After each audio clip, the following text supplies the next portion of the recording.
I just can't record just yet. I don't know what your deal is. Sorry. Hi, world. Oh, Sometimes I say things like that so that you know I've hit buttons. thank you. There we go.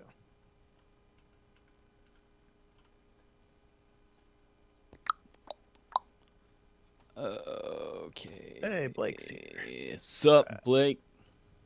I gotta turn on Do Not Disturb. One of my favorite options on Do Not Disturb is until the end of this event. That is pretty great. Got super lazy when it came to building out my note file for this one. And I did a search for somebody who listed out all of these laws with the little descriptions for each law and just copy pasted it into my notes before I even started reading the book. And it's like, perfect. Thanks, person. All right. Whoever did this.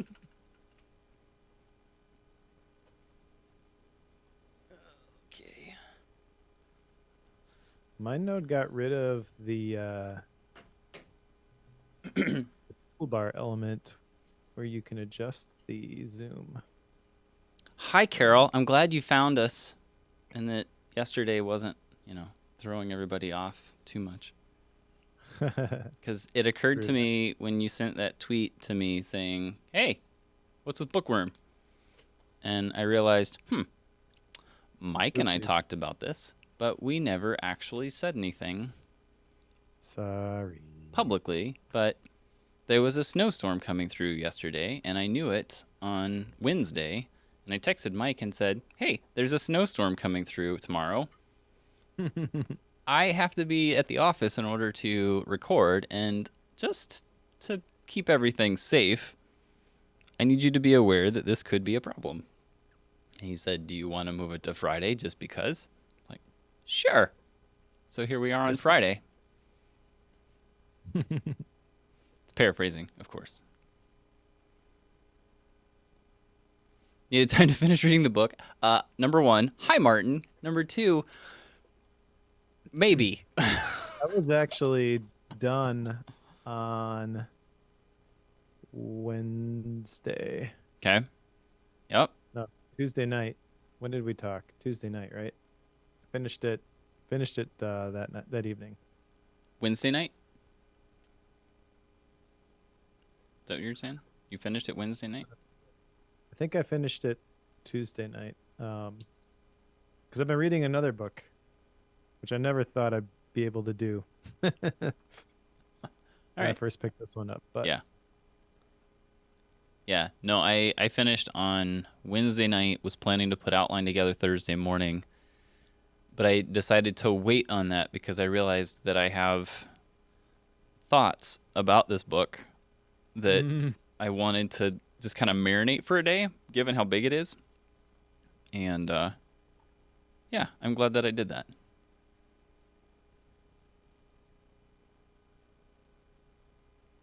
Looking for an ink. You brought up ink in the chat of a Bookworm episode recording. That's a bad idea because we're not recording yet. Multicolor inks. I think. I don't know. I don't think multicolor is the term for the inks that I like, but I like the ones with a lot of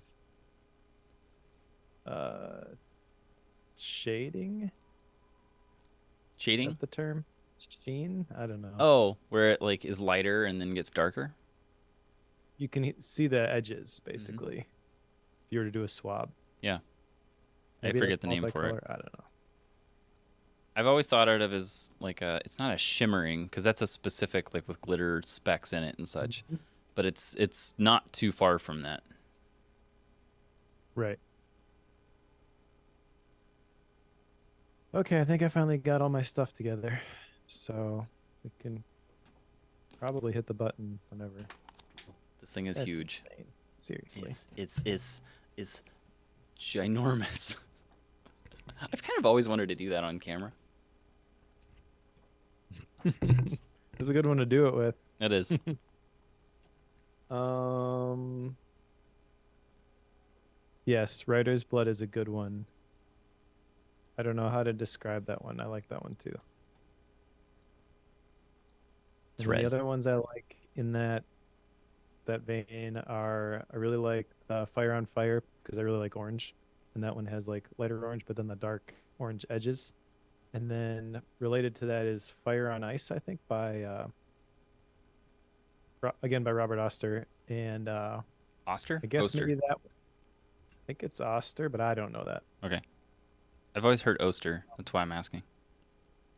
That one maybe is classified as multicolor because it's supposed to be like blue with a hint of red on the edges, which is why I have trouble remembering the terms for these. I don't remember. Okay. You want to record a podcast? We're going to talk about Let's pens. do it. Uh, yes. Fair enough. Fair enough. Okay. Oh, I like this book that you picked next. You do? Interesting. That's Yeah, might be the first time I've heard you say that in quite a while. I don't I have this book. I haven't read it yet, but Okay. I'm looking forward to reading this one. I Thank you had for picking it. I had to look up how to pronounce it the proper way. Yeah, I have no idea how to pronounce it, so I'll just I trust you. have it. I have it. I got it. So I Hmm. I will share that when we get there. No spoilers. All right. I think I'm good, but can you hear me okay? Because it looks really choppy. Might be my internet. Um. Maybe it's yours. I don't know. As long Well, as you can hear me, I think we're fine. I can hear you. Looks like it's being weird over there. By me? No, it's on my side. I'm Okay. waiting a second here. I guess his folks on the stream are seeing Well, things in and out at the moment. What's that all about? Is it gonna be yeah, I don't okay? know. There it goes. Weird. Sometimes I don't know. Don't know. I do know. Actually, I do know the answer to this one. I know that our internet provider has had issues in the last 4 days. We've had some stuff kind of come and go. It was pretty much solid yesterday, so I thought everything was fine, but maybe they still have some issues. So I don't know how cable internet works, but when we had our first like really first snowstorm this year, Hmm. my internet was acting flaky. And so I called support, chatted with support, all the different ways to reach support. And they basically told me that there was uh, packet interference on my line. Okay. And they assured me that it had nothing to do with like service being out or anything. It was something with my equipment. And I should have someone come and take a look at it. And I said, well, first of all, they said first availability we have is like this Wednesday, and like, nope, can't do that. I guess I'll just schedule something online. So I did for like a week and a half later, Saturday after Thanksgiving. But still got all the confirmations. Hey, we're coming on Wednesday. Yada yada yada. Yep. No, Saturday. And then after some back and forth, I was like, well, just like have someone call me when they have a open slot. So they did that the next day on a Saturday at 7 a.m., which was super exciting. And then I was like, if I'd have known you were going to call me this early, like I wouldn't have. And I'm Central Time. Like, what if they were calling Pacific Time? Right. Like, This because would these have been people are not not, fun. they're obviously not from the U.S. when you talk to them. Right. But anyways, so that set me off already. And then by the time my appointment actually came around, everything was working fine.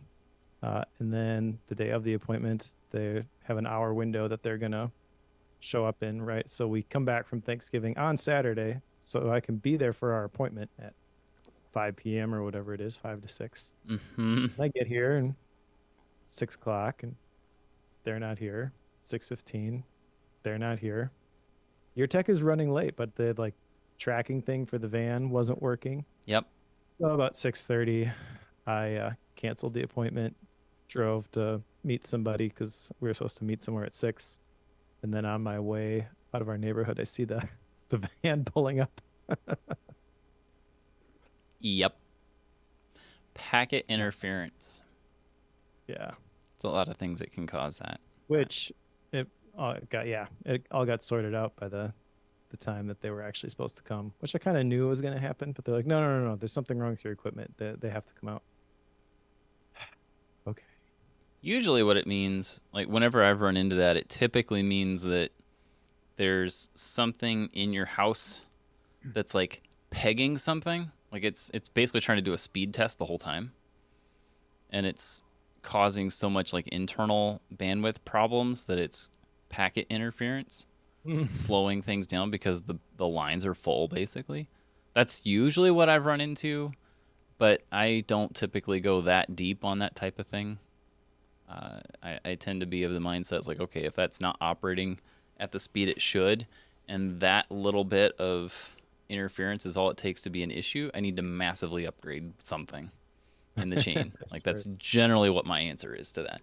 And typically it's never bit me. So this is why like at the church we run a 400 meg line. Like it's not going to be an issue. So anyway, I think it's done being silly, so we can start. I say that and it'll have a problem as soon as we Right. start. Let's push buttons. Okay. You ready? Yep. 3, 2, 1.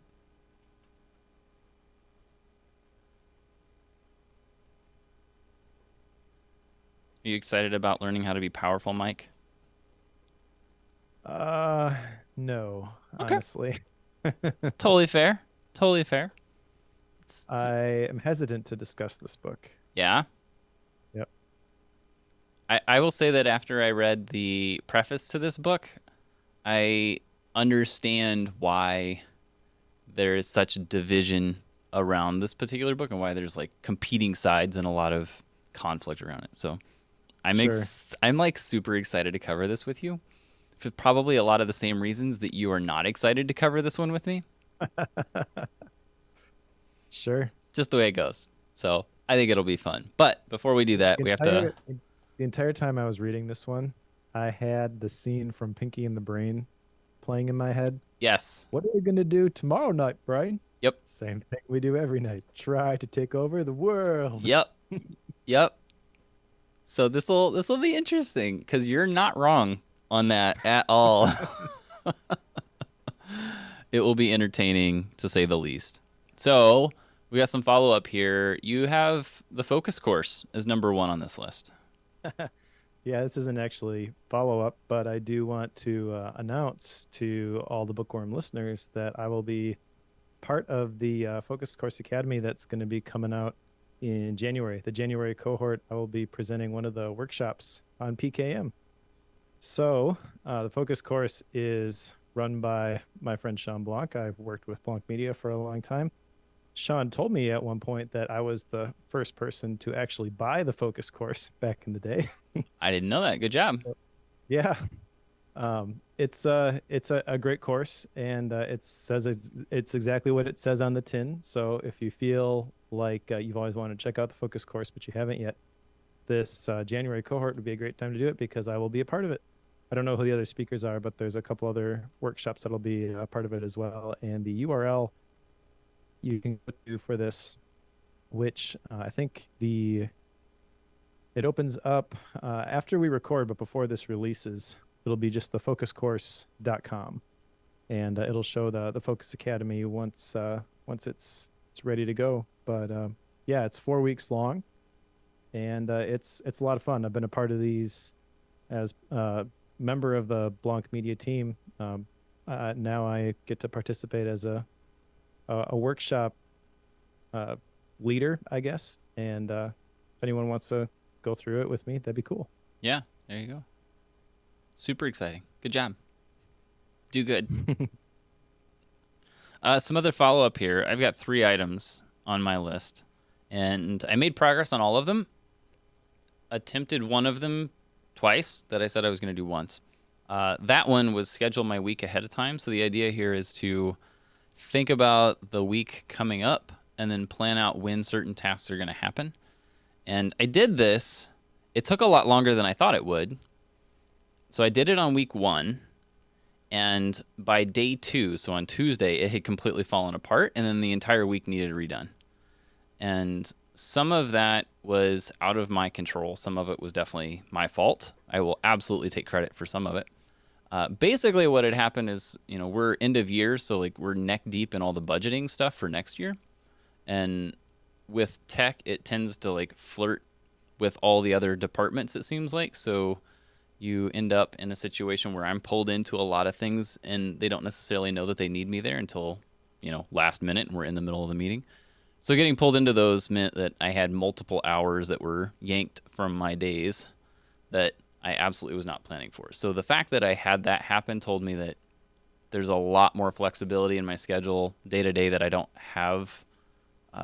Or I guess there's a lack of flexibility and I don't know where that's going to be pulled. So that made it a bit tricky. So then week 2, meaning this particular week that we're working through right now, I decided to try it again, Mike, even though I told you I would try it for 1 week. And this particular week, I made an attempt to do that for the entire week, but only in the mornings till about 11 o'clock. And just kind of left the afternoon wherever it lies. Like that can either be buffer to catch up on the stuff I did not get done in the morning, or I can use that to get ahead for tomorrow, and just kind of leaving that open-ended. And that kind of coincided with one of my other action items, which was to map my week according to energy levels and types of work, knowing that a lot of my hard knowledge work is always done in the mornings, primarily before 11 o'clock. So that's why I was choosing to do that. So far, it's kind of been okay, because some of why I did that was knowing that most of the time whenever I get pulled into things last minute, it's literally last minute, meaning in the end of the day. So somewhere between 3:30 or so is when a lot of that stuff will happen. Not always, but that's generally where it occurs. So I'm trying to work around that particular component and knowing that I've got to be a little bit flexible at those times. It's been all right.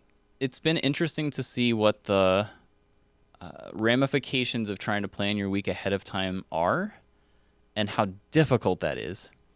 And right now what I'm trying to weigh is the payoff of planning this ahead of time compared to how much time it takes to do that. And is the amount of time I'm putting into building that plan worth the maybe mediocre gains on how much I'm getting done and the effectiveness of what I'm getting done? So I don't know that the payoff is there, but it does seem to work. And what I don't know is this something you need to do for a while in order to reap the benefits, or is there something fundamentally flawed in the logic with this process? So right now, I would say jury's out, unless you have an immediate, this is why, Joe, duh. You don't have that? I do not have that. Yeah, scheduling your whole week ahead of time, I've never really done that to begin with because I felt my schedule was too fluid for that. And I've always done time blocking instead. So when you said time blocking was difficult, Yeah. I kind of figured this wouldn't stick. Yeah. These things rarely do, and yet I feel like I need to keep trying them. I don't know why that is.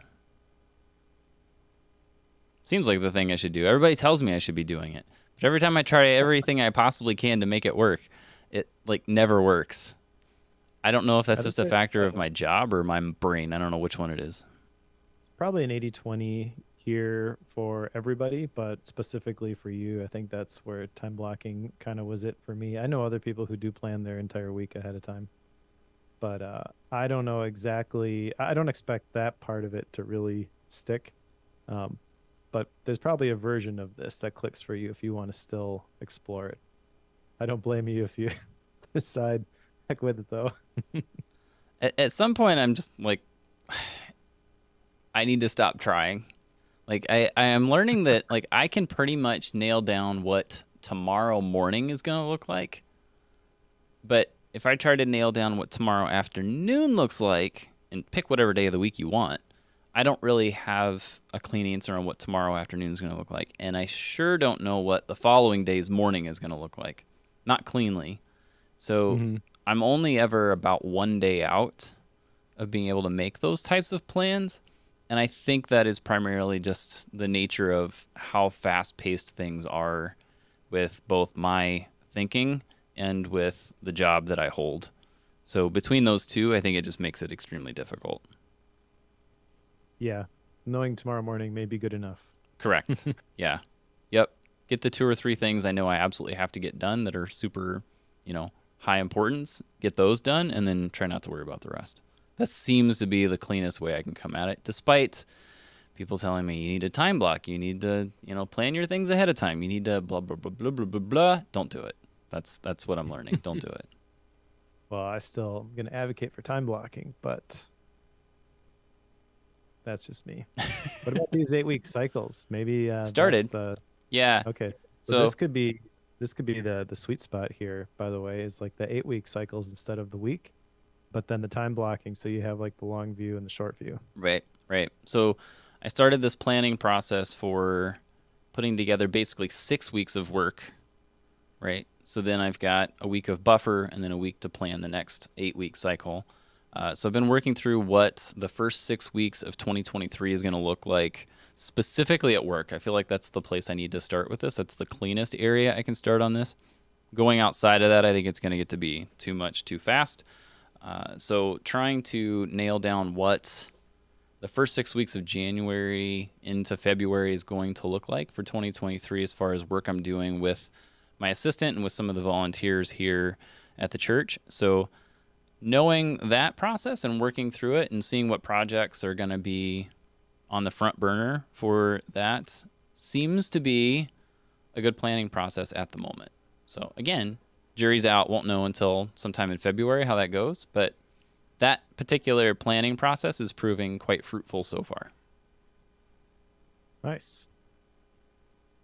So, how about you? I have two action items. The first one was to consider my environments in my rituals. I can tell you that one thing that has happened with this is I have a routine of reading my Bible and praying every morning. And I have been using apps for this with the discipleship group that I lead at my church.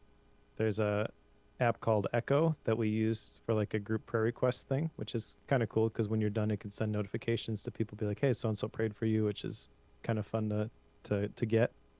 And then the other thing that we've been doing is going through YouVersion together with the shared Bible plan or Bible reading plans. So you could do like a chronological reading plan, and then at the end of the day, it says, "What did you get?" And there's a space for you to put your little comment.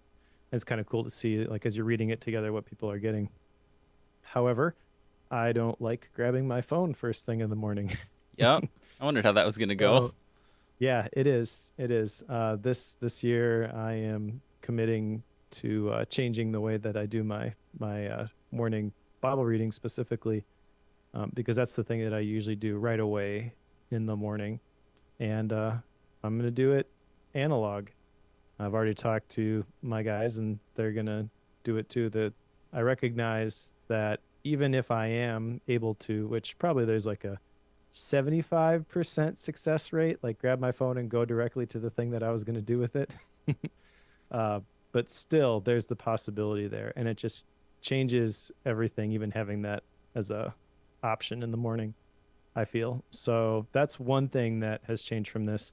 But I haven't really done a whole lot else with it in terms of like, I'm going to do this thing in this place because it's better for this or anything.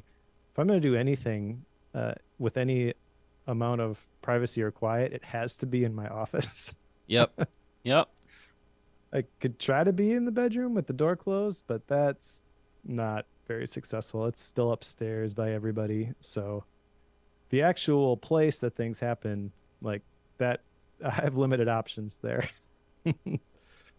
So I think just getting that one change though is ultimately a win for that action item, but I don't think I'm completely done with it yet. I want to continue to kind of just think about that a little bit more. The other one I had was to document my weekly rhythms. This is harder than I thought it was going to be. Yeah. Partially because my weekly rhythms are in large part dependent on what other people need. And before I can make a weekly rhythm that I can stick to, I need everybody else to establish their weekly rhythms and communicate them to me. Yeah, that's fair.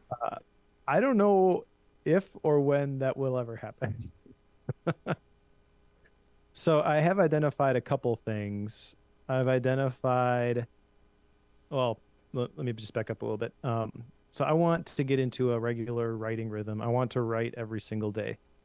Uh, and one of the things that I have identified with this exercise is that Monday is the day that I will do the one-on-one with my kids. So I'll take one of them once a week. We'll go to a coffee shop, play games for an hour in the morning, something like that. And Monday is the day that works best to do that. So I have identified that Mondays, this isn't like a theme, but one of the things that's going to happen is are going to be the days that the one-on-one happens. So I'm probably going to have to pass on the writing for Monday unless it happens later on in the day, like after the day job stuff is done. The other thing I have identified is that we have with the day job, we call it Focus Fridays. So Fridays are really the day to really work on a project without any interruptions. And so by the time Friday comes around, I usually have very clear, like, I need to finish up these things. And I have a little bit more flexibility on my Fridays because there's no meetings that I have to work around. So I've been thinking about how I could make Fridays my creative days, not theming like the entire day, but how could I do something a little bit extra on a Friday? Last week, I tested just doing like over lunchtime a Q&A in my circle community. So people join in live Zoom style thing and just chatted for a little bit. That was really fun. And I want to do more of that type of stuff. If I don't have a Zoom hangout sort of a thing, maybe it'll be when I record stuff for the YouTube videos.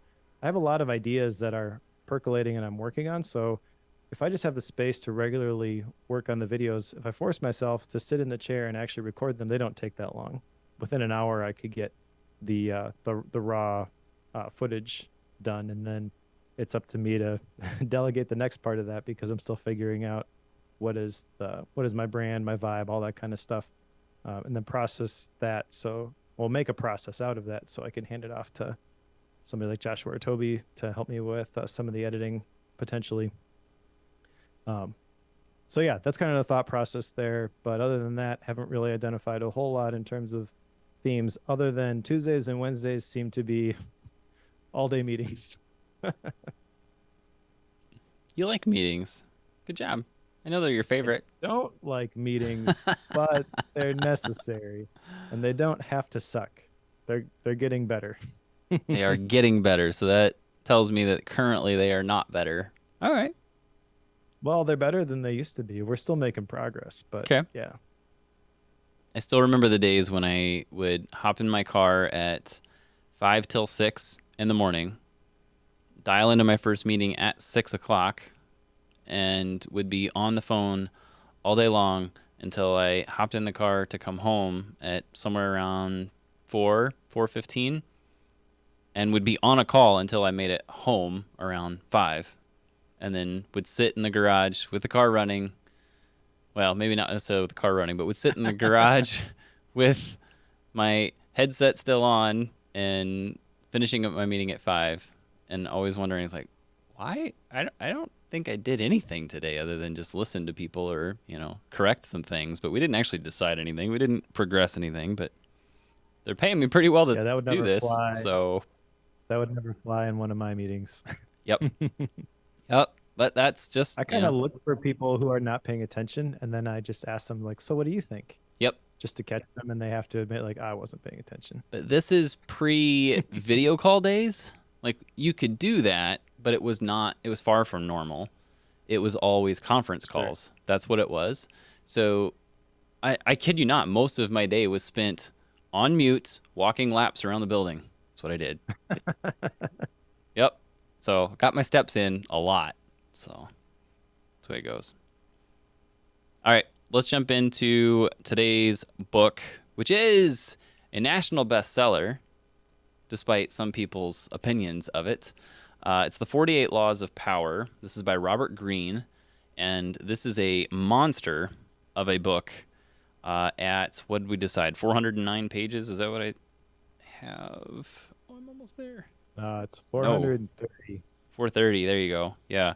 It's what we plus call a lot. another 200 some in the margins. Oh, yes. Yes. I did my best to read all of this. So what Mike's referring to is there's the main portion of the book, which is the 430 pages, but the margins are wide enough that you can write in them, which is handy, except for the fact that there's a lot of times when they fill them with like poems or short stories or quotes or all sorts of stuff. And if you want to read all of that, there's 200 is probably an exaggeration, but maybe another 50 or 60 so pages worth of stuff in there. It's large. There's a lot in here. And this is a book that I know has been, I don't want to say divisive, but it's controversial in the aspect of why would I ever want to do a lot of these things, or these are genius, I'm going to do all of these things. Like it seems like people have one of those two reactions when I did some searching on it. But I know that you had some qualms with the size of this book, Mike. What was your initial reaction to it when you first started reading it? Oh man, reaction when I first started reading it.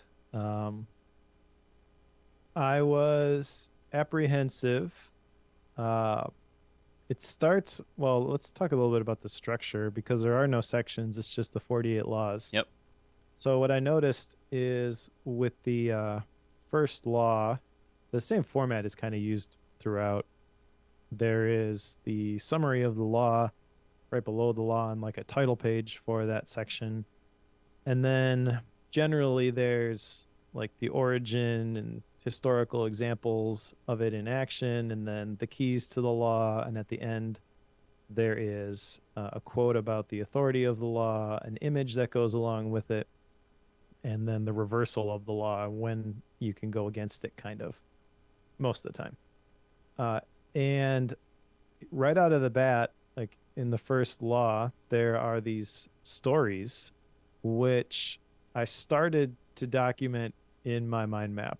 And after the first one, I was like, I give up. Yeah, I did something similar. I wrote down the first one because what I like to do is like whenever I have those stories, I like to put them in my notes and make a link out of it because then it'll tie to all the other places. And Yep. so I did that on the first one, but then I I remembered when I was writing it in my note that was like, okay, well, what was the date on that? Because sometimes I'll want to put the date on it. And when I did that, I had flipped somewhere in the middle, and it occurred to me when I had flipped through the book at the beginning. Thank you, Adler, for how to read a book. I was flipping through the whole thing and was remembering, like, okay, I've seen a lot of dates and stories. Like, let me just kind of flip through all of this because that by that point I had figured out some of the flow, like what you're talking about for each of these laws slash chapters. And I quickly realized that this is a huge number of stories, and I think I remember one that overlapped. Like one person was brought up twice, I think, and then a lot of Oh, them are all. there's more than that. Actually does a pretty good job weaving stuff throughout the book. He'll reference a person and kind of assumes that you've read the previous Sure. anecdote about that person in previous laws. However, the style of these stories uh, is very Ryan Holiday esque. Yep. However, I feel like he's because they're all most of them are like ancient history. I feel like he's filling in a lot of blanks with these. Like, just as an example, the first one that I jotted down, Nicholas Fouquet, King Louis the 14th's finance minister. He throws a huge party to honor the king. Instead, the king feels threatened, has him thrown in jail, replaces him with someone that wasn't a threat. That is a very convenient narrative that fits the law that he's telling you. But you can see that there is a lot of opinion in that Yes, story. correct. And I'm not saying that the story that he's telling around this is wrong, but I also think that there are multiple ways to view events that happen, and it's obvious he's coming at it from a singular perspective. I don't blame him for that, given the very clear objective of the book itself. Yeah. um, but I didn't feel like I wanted a whole bunch of notes about somebody's opinions on historical events. So Mm-hmm. I stopped capturing them after that and really just jotted down the principles and the big ideas Right. of the laws that he was trying to tell. That's ultimately what I landed on too. Something I now that you're explaining like some of the threads, I didn't catch that, which is interesting to me because I did not catch that there's some stuff that was reiterated in names that came up multiple times because in my head they were all like completely different stories.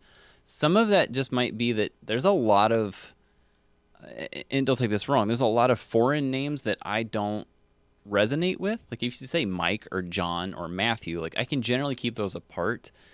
Chinese names I struggle to do that with. Yeah, there's a lot of French and Chinese history in Yep. this. So because of that, it like all fell together and it's like, wait, these must all be different people because he wouldn't reuse the same one. And that might be a misnomer. Like I may not have connected that. So my Yeah, he apologies. talks about Mao Zedong and Cao Cao a bunch. He talks about Napoleon multiple times. Marie Antoinette is one I saw a bunch of times. And after a while, I saw that he was really just building off of the stories that he was telling, adding a little bit more shading when he brought up their Sure. names again. But it's too much to keep track of. It's a lot. It is a lot. Because again, it's 48 laws. And depending on the law, he either starts with a success story of using this law of power or a negative of what happens if you don't follow this. He starts with one of those two. But in most cases, you're getting one or two stories on both of those sides of the coin. Not Yep. always, but you generally do. And then when he explains it, he's going to give you a couple more. Yeah, So, what I found confusing, by the way, is like the story and then there's like the interpretation. yeah, But because the stories are so opinionated, I felt like by the time I got to the heading of the interpretation, I rolled my eyes a little bit every yeah, time. Like, you already gave me the interpretation. right, right. Yes. But he doesn't want you to think of it that way. He's Yeah. inflicting one of these laws of power over you by doing it that way, I'm sure. So, it's just how it goes. So, like we said, there's 48 laws here. We are absolutely not covering all of these. I wrote down 6.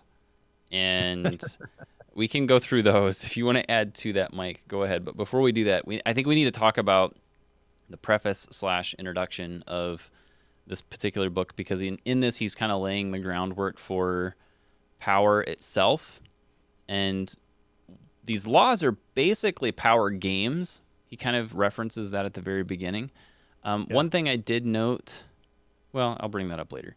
But during the preface, he makes a couple quotes here at the beginning. One of which of these is that the most important of the skills, or the talents that go into all these power laws, the most important of these skills and power's crucial foundation is the ability to master your emotions.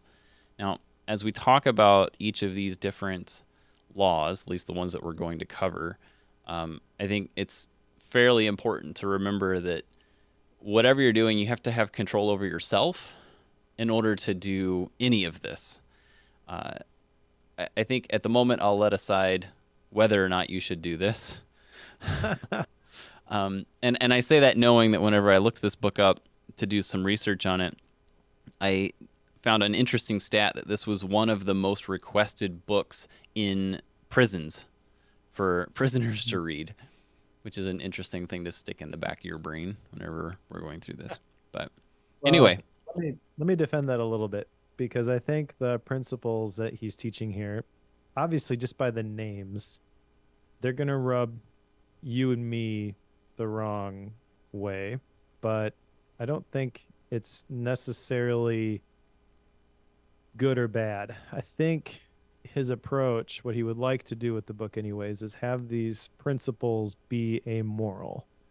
And I do think there is room to view power as amoral. Like you could use it either way, just like money is a tool and you can use it for good or bad. I feel power is the same way, just maybe brand it a little bit differently. Okay, so maybe instead of power, maybe this is influence or leadership, right? Even I was talking with my discipleship guys about this last night. Leadership, we tend to think of that's a good thing, right? But people will have an aversion to sales. Why? Because they have this picture in their head of somebody using it the wrong way, the snake oil salesman who's trying to sell you a lemon of a car, right? But that's not all sales. Sales is really being able to sell somebody on an idea. And I told all my guys, like, you're all married, you sold yourself at least once, yep, right? yep, Uh, and it was at church. I mentioned Jesus was the best salesman that ever lived. yep, yep, That's what it is. But it so we have this picture that's associated with it, and I think a lot of people with something that they don't understand, like power specifically, uh, they probably have a negative view of that, and you can take that negative view and be like, oh, I want that so that I can manipulate people. That's the example that you were kind of alluding to with the prisoners who won this book. But yes, I think everyone should want to understand the principles that are in this book. I'll just leave it at that for now. yep, totally fair. That's probably a good point to let's just start diving into this. I think what we're alluding to will make more sense once we start talking through some of this. And I will say this, the laws that I've picked out to talk about are not necessarily the most controversial ones either. They're simply the ones that I feel like I'm most interested in, and that I feel like you would be the most interested in. It's not necessarily the ones that are the flashbang exciting ones. They're the ones that I Yeah, feel like tend to resonate. I do have a couple more that I just jotted down, like examples and stories. We don't have to discuss the laws, but I'll interject those as we Sure. go in between here. No, sounds good. So let's start with Law 1, because I feel like it's a good spot to start, which is never outshine the master. And he's got like these little paragraphs that come with each of these. I feel like it makes more sense if I read those. So I'm going to read this. Always make those above you feel comfortably superior. In your desire to please or impress them, do not go too far in displaying your talents, or you might accomplish the opposite, inspire fear and insecurity. Make your masters appear more brilliant than they are, and you will attain the heights of power. And this is one that I kind of wanted to bring up because I feel like this is something that some people do unintentionally, and it's a good one to be aware of. Like, this is one that I know, like, when you work in tech at a church, you are the expert on a certain area. So you can very easily accidentally outshine somebody who thinks they know tech pretty well. We've all dealt with folks like this that think they know a certain area, but then they don't. Or like when someone tells me that they know sound systems really well and they walk in and they want to, mix something. Like, that's fine. Go for it. But don't get upset if I come fix things because I don't know you. I don't know if you know what you're doing. And if you have your electric guitar EQ'd like a bass guitar, it's going to be a bad day. So trying not to outshine someone is not always the easiest thing to As a do. random hypothetical As a example. random hypothetical that has never happened ever.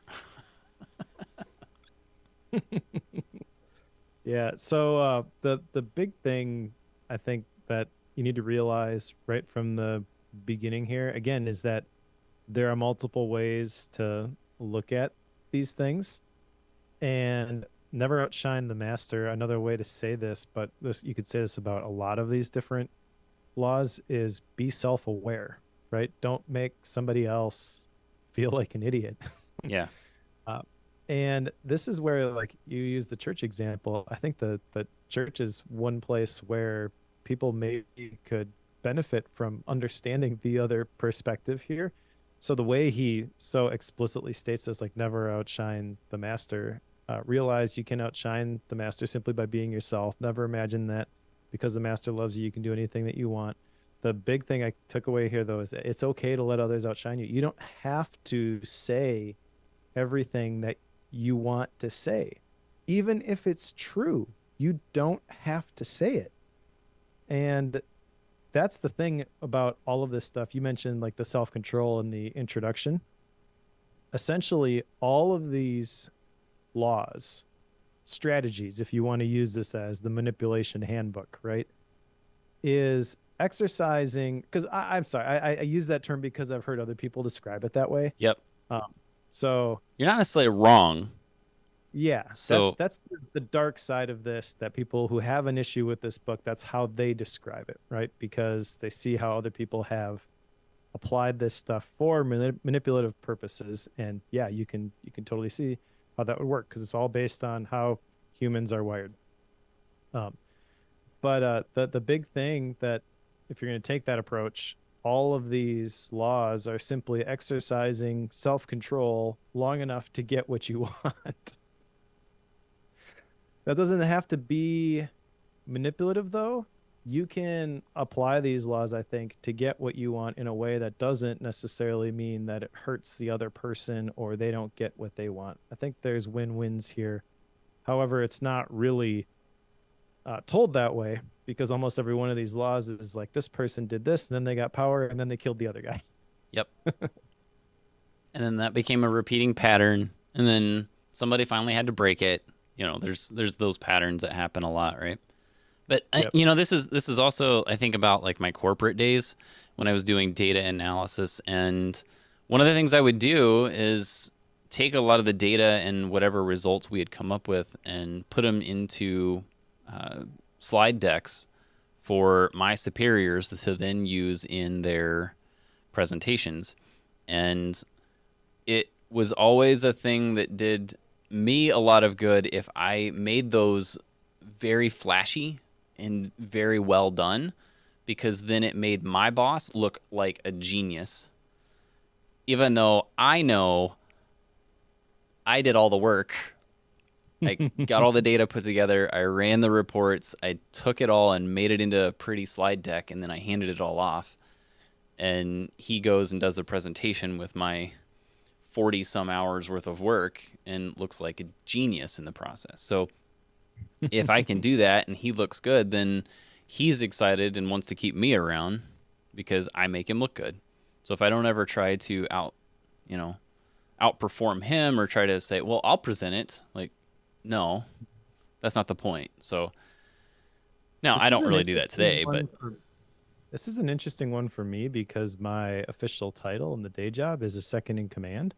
yeah, So, like, I have to walk this line all the time. And there'll be times where it's like, it's clear to me what needs to be done, what needs to be said. But I recognize that I'm not the one it should be coming from. So I talk to the CEO, like, hey, do you see it this way? Yeah, I do. Okay, well, this is what you should do. Okay, yeah, I'll do that. yep, yep. And I'm fortunate that we've got a good enough working relationship that's, I don't know, there's no politics in that, but yeah. Politics are fun, right? There's another one I want to jump into here though before we get to law 17, and that is law number 7. Just real briefly, this one is get others to do the work for you, but always take the credit. And like, these law titles are terrible. However, I will give Are they you a terrible or practical are they example. genius? No, this one I don't like. Like the way it's stated, but I apply this one, and I'll Okay. tell you how. Okay. So, long time ago, I used to play Carcassonne all the time with Tan at Asian Efficiency, a couple other people, Brooks, and there was another guy, Scott, that lived in the Austin area. And Tan was a ruthless Carcassonne player. Carcassonne is a board game where you get points for completing cities and roads and things like that. And you can like start building a city and then end up sharing it with somebody. So Tan's strategy was always get in on something, share it with somebody, and then never complete it. Let the other person complete the city and you split the points. And in the meantime, you go build something else on the side. That's it's genius. And I've adopted that strategy myself. It means that I almost always win whenever I play with my family. Well done, Mike, I think. So that's a non-nefarious way that you could implement one of these laws. Board Sure. games. I know that like there's also like with stuff, and I have to watch this one a little bit because sometimes I want to give credit where credit's due, and I don't think that's necessarily bad. So like that's the reverse of this one, right? Yeah. And I'm aware that, my assistant tends to do a lot of legwork for me and will do things like setting up a stage, building entire scenes on our soundboard. Like he will do a lot of that for me. And then I walk in and run the event. And then whenever they do the things at the end and thank you for this person and thank you for, they point at me and say thanks to Joe. But I'm not the one with a microphone. So I can't also say, and it's also my assistant here. Mm-hmm. Like I can't say that. So I end up taking the credit for things that he has done. Now he's aware of this and we've talked about it before. It's like we're behind the scenes. If people notice what we're doing, we're not doing our job. Like that's that whole thing we talk about. So he's aware of that. I make sure I applaud him where I can, but I end up doing this inadvertently. So it's not necessarily bad in every case, but playing board games is probably an easy one to take full advantage of a lot of these. Yep. So board games are like a microcosm of society. There you go. You can learn a lot from playing board games with someone. You may not want to either. All right, let's look at Law 17, and there's a specific story on this one that I want to kind of tell you about. But anyway, Law 17 is keep others in suspended terror, cultivate an air of unpredictability. I know you don't like some of these titles, but they're kind of fun, honestly, in a morbid sort of way. The paragraph underneath of this: humans are creatures of habit with an insatiable need to see familiarity in other people's actions. Your predictability gives them a sense of control. Turn the tables, be deliberately unpredictable. Behavior that seems to have no consistency or purpose will keep them off balance, and they will wear themselves out trying to explain your moves. Taken to an extreme, this strategy can intimidate and terrorize. And there's a story in here. This is from 1972. This is what he would call the observance of the law. And he's telling the story of a couple of chess champions, so Boris Spassky and Bobby Fischer. And yeah. I think this is an awesome story. Let's see if I can get the two set up correctly here. But Fischer, these two were supposed to face off, right?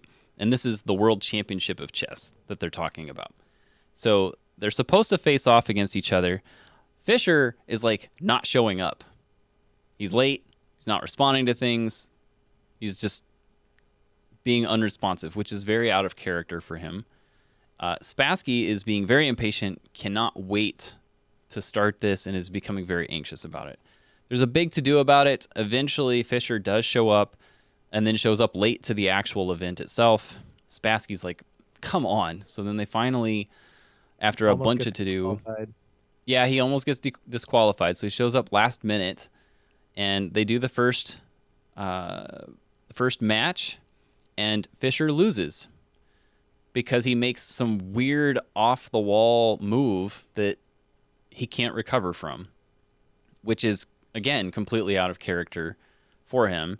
And the thing you need to know about these types of championships is once you've lost the first game, it's actually very difficult to come back from that. And if you lose the first two, which he did because he didn't make it in time for the second one and got disqualified for the second game. If you lose the first two, it is like almost unheard of to come back and win it. And Yeah, so real quick, yep, with Bobby Fischer, he's a weird dude. So actually, this is normal for him. okay, maybe now I, the way it was pitched I is he didn't used to be.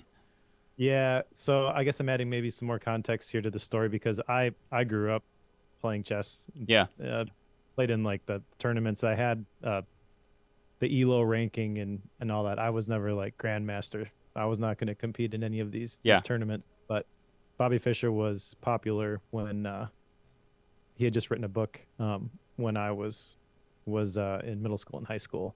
So everybody like he was the hotness, but he was always really really strange. yeah. So he's starting to play these games and he's like making bad moves, but then winning.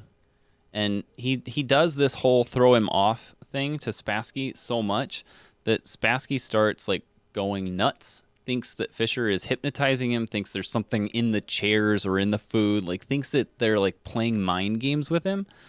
And ultimately Fischer wins because didn't Spassky resign? Yeah, he resigned. And then even though he was still young, he never fully recovered from that defeat. Now, this is exactly what he's getting at. He's like keeping others in suspended terror, cultivating an air of unpredictability. Like if you're continually throwing things off and you're not following a set pattern, people have no idea what you're doing. So then trying to now again, this is when you're in the middle of doing like power moves, right? That's when this would apply because if I were to do this to Mike when it comes to recording times for Bookworm, like what does that gain anybody? Like the Yeah. unpredictability of Joe's schedule, which is probably more unpredictable than Mike would like, but I'm not this bad, I don't think. So, You're no Bobby Fischer. no, I hope not. I hope not. Uh, yeah, this this is interesting. So chess players in particular, I mean, I grew up around chess players, so I was one. Am one? I don't know. We actually have in our living room right now one of those like you can hang on a wall chessboards. They're for like clubs and classes where you can teach people like from famous games and things like that. So Sure. uh, we have this thing set up in our living room, and whoever happens to be playing, they'll just like make one move when they're walking by, and another person will come and they'll make the other move. So games take days to complete, Sure. but chess players are very smart in specific ways, and if you get them outside of their comfort zone, they they don't know what to do. So this other guy that Bobby Fischer was playing, Spassky, I think you said his name was. I didn't jot down the names. He is very good at what he does inside of this little bubble, right? And then Bobby Fischer just walks in, and pop. Yep. Yep. Now he is totally discombobulated. Uh, I think there's another lesson to be learned in this chapter. I mean, obviously, this is written from the sense of the 48 laws of power. So you can assume the upper hand by being unpredictable, but also be a little bit flexible and then you won't get so upset. Like he picked an example, an extreme example, obviously for the illustration purposes of this particular law. And we can all relate to this a little bit. But I think we can all deal with it maybe a little bit better than Spassky did. It doesn't have to be completely demoralizing and cause you to go insane. Yeah, and it is an interesting story because like Spassky was known for being able to calculate and plan moves like 30 and 40 moves out, which was significantly more than Fischer was able to do, and Fischer knew that. So came at it from a completely different strategy. So he's employing this very well, and he held the upper hand in the match from day one, well, even before day one, whether Spassky knew it or not. Didn't matter, but he eventually won out because of that. But when you're Well, when you that start, advantage that you're talking about there, like that's all based on predictability, right? And as a yes, chess player, it's really satisfying to yep, tell my boys like, "Hey, mate in four." They're yeah, like, what? Like, no, just block. 4 moves later, you got him. Yep, correct. But Fisher comes out of the box with like these moves that no one in their right mind makes, and it totally disorients Spassky, and it forces him to completely change the way that he's thinking. He can't predict things anymore. Yes. Now this is one of those that I I don't really know. There's a lot of these. I should preface this. I don't really know how you would use this in a positive way in day to day. There's a lot like this. Like, I don't think I ever want to do that. Like that is so deceptive. I don't think I could bring myself to do that. So there's a lot of these. Now, I also am aware, like if you can see it through the right lens, it does have positive sides to it. But that's not always easy to see throughout this book. At least not for me. I feel like I'm usually pretty good at that, but I struggled with it on this one. This isn't necessarily positive, but let me give you I don't know. I don't think it's really that big a deal if you were to employ something like this. Let's say you're part of a group, right? And there's a established time. Everyone's going to be here at this time. Hypothetical example here. Uh-huh. And you are the one who is always on time, and the rest of the group, 60 to 70% of them, about 75% of the time, always show up 15 to 20 minutes late, right? Yep. Standard protocol. I'm running even a few minutes late. I'm going to tell everybody, hey, I'll be there, whatever time. I'll be a little bit late. I think it's good for the group every once in a while for me not to say anything and to show up late like everybody else. Why? Well, number one, I guess, is it's easy to see what other people are doing, but you can't necessarily see what you're doing, right? So if you're trying to talk to these individuals like, hey, it's really important, you're on time. Yeah, I understand. But they just never do it. Like, shock to the system when somebody does it to them, now actually they realize, oh, this is a jerk move that I've been doing every single week. Sure. Right. And I'm not saying like just do this, but as a tactic, like if words aren't working, maybe something like this does. And in the grand scheme of things, it's not that big a deal. 15 minutes, right? Whatever. The other thing I think is it forces a conversation. So I'm never the one to shy away from conflict, right? But I get sick of being the one who's like, hey, this is what we all agreed upon over and over and over and over and over again. So if you have implicitly said we're not going to play by these rules anymore, fine. I don't play by them either. Yep. Let's go back to the beginning. Let's Right. redefine the terms of engagement here, right? So I don't know. Is that manipulative? Maybe. I guess you could frame it that way, but I also don't think like if you are trying to talk to people and people aren't willing to talk or nothing actually changes, sometimes you need something that's a little bit more shocking to the system. And this is one of those things that's shocking to the system, but I don't think it necessarily needs to be completely disruptive or destroy a relationship sort of a thing. Just like, whoa, that's weird. Mike's usually here 5 minutes early. Yep. Where is he? Yep. It's totally fair. I think what you're talking about there, like, fine, I'll be unpredictable in this case. That also plays into, and I don't have this one on the outline, but Law 22, which is use the surrender tactic, transform weakness into power. It's kind of what you're talking about. It's like, fine, you want to play by those rules? I'll play by those rules. Like, I'll surrender to that. And, like, there's a policy at work right now that they're implementing. I'm not going to explain it, and I'm not going to explain what I'm going to do, but I'm basically like, fine, you can put that policy in place. I'll play by that rule. I don't think you understand the ramifications of that rule, but I can now be unpredictable, kind of like what you're saying, because you decided to put this policy in place, which I think is a very bad policy in general. But if you see it on the surface, it doesn't appear that way, but it has ramifications on down the line. I kind of wish I could talk about it, but we're in the very depths of this at the moment, so I'm not going to say anything right now. Yeah, that's fine. And I just want to like reiterate here, these are amoral, these laws, these tactics, right? So you could, even the exact scenario that I described, like I could go into it with the attitude of, oh, I'm going to stick it to this person, Right. and that would be wrong. But if it's just, you know what, it's not that big a deal. I'm in the middle of something, and would I normally just like absolutely kill myself in order to be there on time because I made the commitment? Yeah, I would, because that's my personality.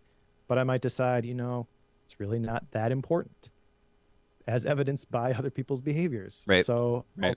I'll be okay with letting that boundary get a little bit softer, and that is, I'm not doing a very good job of explaining this, but I feel like it's very important, the attitude that you go into this with. This is why I I'm brought not up trying to that. hurt somebody. I'm not trying to like damage them. I'm not trying to kill anybody, like the Yes. examples in this book, Right. but I could still use the tactic without the negative ramifications of it, if that makes any sense. I think it's positive. I think it's possible for each and every one of these for it to be like a win-win sort of a thing. You got to get a little bit creative maybe with the execution of it, but it's possible. Yes. Yes. This is why I brought up at the very beginning that one of the most important skills that's crucial to power is mastering your emotions. Like, this is Yep. why I brought that up, because if you go through these, it's very easy. Like, take this policy thing. It's very easy for me to get upset about it, complain, moan, whine. Like, I could do that. Or I could play by the rule and let them see the results of that rule and try not to get all emotional about it. Now, do I want to get emotional about it? Yeah. I think it's a terrible idea, and I think everybody should know about it. But I'm not gonna go find a bunch of coworkers and collude together and complain about it. It's like, no, I'll just bite my tongue, go along for the ride, be okay with that, and just let the actions do the speaking in this particular case. Like, that's kind of the route that I'm going with it. But this is the application of something like what he's referring to in these laws, just not with the results of somebody being beheaded in the process. Yeah. So I know we're not talking about the one that's actually on the outline yet, but let's Yes. just continue this. Use the surrender tactic, right? Yep. So there's this policy that goes forth, and you're emotional about it because it's going to make it harder to do your job the right way. Well, you could like say your piece and eventually disagree but commit. You lose that battle, they go ahead with the policy anyways. Just stick to the policy and don't, like, your job will suffer because of it. So they will feel that, right? You'll have to cut corners. You won't be able to do things the same way that you used to. Hypothetical example, but eventually they'll come to you. They'll come to you and be like, "Well, why aren't you able to do this?" Like, because this is the policy. So this is the way I have to do things, and I just can't do it the way I want to do it anymore. Oh, okay. Well, now you've got the upper hand. Correct. Yes. You've now inflicted this pain upon yourself. You just didn't realize it. So, yeah. Yeah. So the actual law that I have in the outline is Law 23. I just came up short on 22 there, which is concentrate your forces. The paragraph here: conserve your forces and energies by keeping them concentrated at their strongest point. You gain more by finding a rich mine and mining it deeper than by flitting from one shallow mine to another. Intensity defeats extensity every time. When looking for sources of power to elevate you, find the one key patron, the fat cow who will give you milk for a long time to come. This is interesting to me for a number of reasons. One, if you want to think about terms of power and like trying to gain an upper hand in some scenario, as something as simple as like a policy at work, or maybe it's a relationship online. I don't even know what that would be.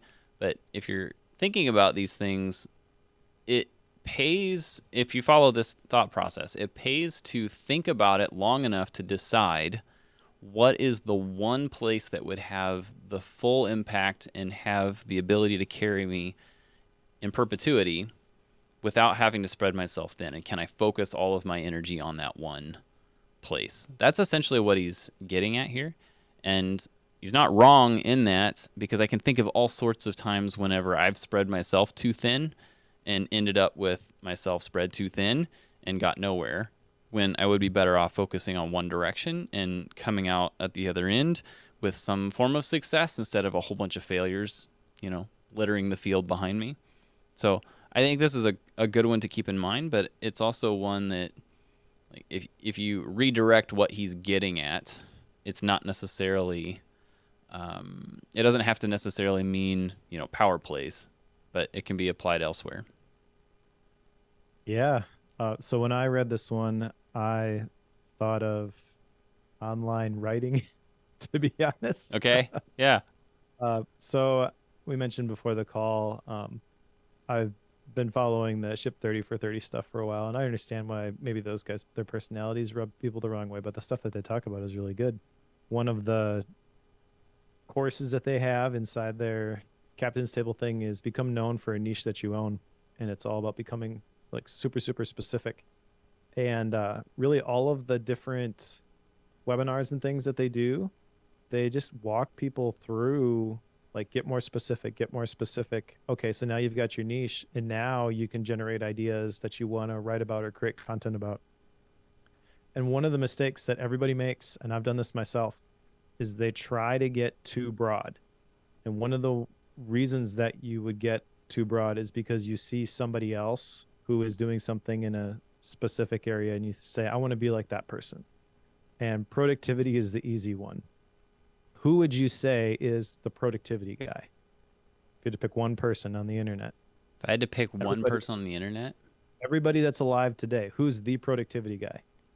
I'm probably a little biased at the moment, but not going with my bias and going off of history, everybody typically would think of David Allen. Exactly. And that's why I asked you, because I knew you were going to say David Allen. Right. He's the productivity guy. There's never going to be anybody else who can brand themselves as the productivity guy. He owns that, right? But I can get more specific. Yes. I can be the faith-based productivity guy. Yep. Right? But the tendency is, well, I don't want to talk about faith-based productivity necessarily because there's stuff that's important to me that doesn't necessarily fit inside that container. And the trick is just figuring out how it does. But if you don't take the time to figure that out, you end up going broad. Like, I want to talk about this thing and that thing and the other thing, and there's no unifying thread between them, and nobody knows what the heck you stand for. So no one ends up following you because right. you try to stand for everything, you'll be known for nothing. I think that's how the saying goes. Yep. Like you got to pick something, and that to me is concentrating my forces, identifying what is the niche that I want to create stuff for, and then everything has to tie back to that. And if I'm going to make a difference, if I'm going to build an audience, if I am going to have an impact in people's lives, it's going to be because I was able to concentrate my forces in a specific area and didn't let myself get spread too broad. And with my situation, specifically yours too, we're not full-time creators. We got day jobs, right? So there's limited time that goes into these things. They have to connect. If they don't connect, like, what the heck are we doing? Correct. Yep. It's a waste of time. Yep. This is one that, like, this is partly why you don't see me writing really at all right now, because I can do Bookworm. Well, that came out weird. I can do Bookworm, and I can do my day job, but Bookworm has its own niche, right? So we're doing the productivity, self-help business books, and we have our cadence with that, right? When it comes to writing, like, I can do the Mac OS tech productivity thing. There's a lot of people that do that. I don't really have a way that I'm different per se in that, but I also know that that's only one very small piece of the interests that I would rather explore. The problem is, this is why I'm like trying to nail down what this actually looks like, is that, like, I like the pen and paper world, I like the tech productivity thing, but at the same time, like, I really, really enjoy boiling sap or building cages for quail and trying to get a little quail thing going up. Like, I would love to somehow incorporate those things, but it doesn't really fit. Like, they're so diverse that it's hard to tie that stuff together. Now, you can make the argument that Joe just hasn't taken the time to figure out the common thread amongst those things and then become that person. And that's very likely a big part of it. But at the same time, like, I need to know what is that arena that I want to explore and make that the thing. But I don't know what that is right now. So that's partly why you don't see me writing really at all. I write a lot for myself, And were I to nail down what that arena is, there's probably a ton of content I probably already have, it just needs published, that I could release. The trick is that right now it doesn't fit the audience that follows me based on what I'm known for, which is a bit fluid in itself. So a lot of people know me as the OmniFocus scripting guy, which is ironic considering I've not used it for I don't know how long. I still get questions. Even yesterday I got a question. It's like, hey, can I get the JavaScript version of this OmniFocus script? I don't see that it's been updated in a while. It's like, that's because I haven't touched it in years. So apologies, Yeah. but that's just how it is. Right. Let me add one other tangential thought to this, because I feel like timing here is really interesting. You mentioned the Apple Tech stuff, Yes. and that's kind of what triggered this thought. With Apple Tech specifically, there are a lot of people who are leaving Twitter, which I continue to be on Twitter because I feel like it still has a lot of business value. And it's kind of a weird season as people who no longer need Twitter for business value because their audiences are big enough to find them other places have the luxury of leaving. Yep. But when they leave, there's a vacuum now. There's a void that you can fill if you continue to write and publish socially. So it's kind of a unique opportunity, I feel, where you still want to niche down. I mean, the thing that gives you the authority is that you get so specific, right? Um, I have a little bit of authority maybe when it comes to the broad category of productivity, but when you combine the Bible college degree and teaching the personal management class, now I have a lot more authority as the faith-based productivity guy. So you still want to do that, but maybe there was somebody in the Apple Tech space, I don't know, who was doing a specific thing and you felt like it was just too crowded, you couldn't like make your claim there. Just make the stuff you want to make and publish it consistently. And I really believe there's never been a better time to get noticed. Yep. But you got to be strategic with it. Yes. The trick is creating what you want, like whatever that area is, whatever that niche is. I don't feel solid enough to say that I know what that is. Yep. That's the problem that underlies that. So like the marketing side of it and like how I publish things and where that's at and how I go through that process, like I can nail that down all day long. Like I know what those avenues are, but the backside of it, if the like what we're talking about, like concentrate your forces. If you're concentrating on one small, super tiny niche, like what is that? Because my brain is so scattered that like trying to get like this is why hobbies are a bad idea for me, because like I'll go do this hobby for a while and then like 2 months later we'll go on to the next one. And that's just, I have a hobby of collecting hobbies, as they say. So that makes it tricky. Like when I'm always jumping from topic to topic. Like, cool, that's fun. I've now learned how to handle all the voltage and amperage changes whenever you're dealing with solar panels and building your own lithium ion solar panel battery packs. Like I can tell you how to do all these things. Why? Like that doesn't fit the whole analog Joe productivity world at all, but I've been fascinated by it.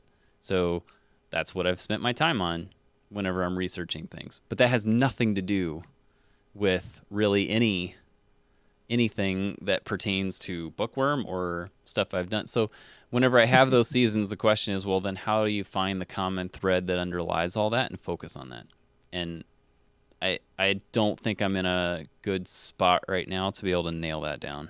That's the hard part. Joe Bulig, Renaissance man, modern day Leonardo. Sure. Well, that said, let's go on to another law because it sounds like fun. Let's jump ahead to Law 29, and this is maybe kind of coinciding with what we were just talking about, but plan all the way to the end is what this is called. So Law 29, plan all the way to the end.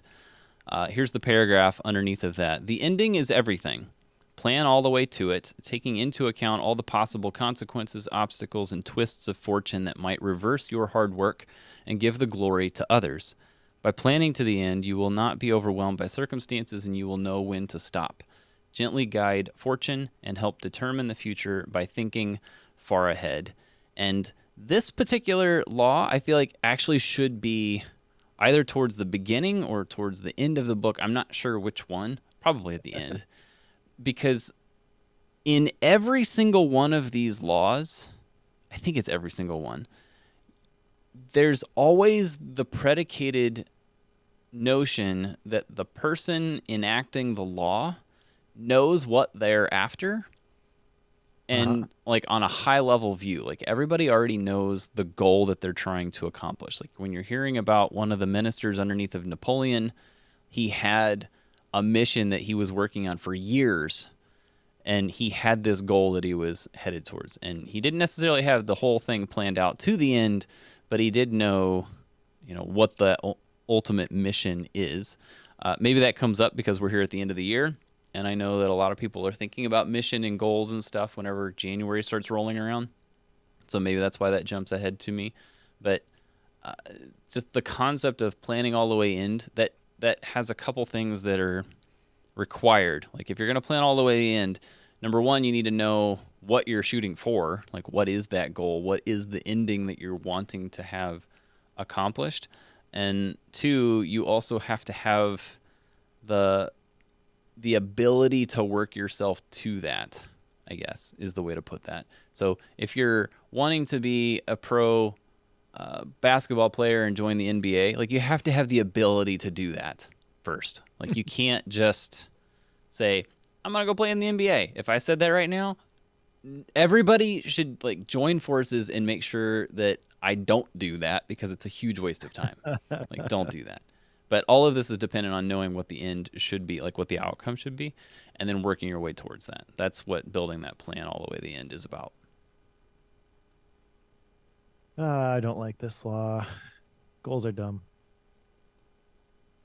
Cool. That's all I All gotta say. right, let's go to the next one. So, Uh, so the things I jotted down from this: most men are ruled by their heart, not their head. Most people have no concrete picture of their end goal. When you plan to the end, you won't succumb to emotion. I agree with all of those points in isolation.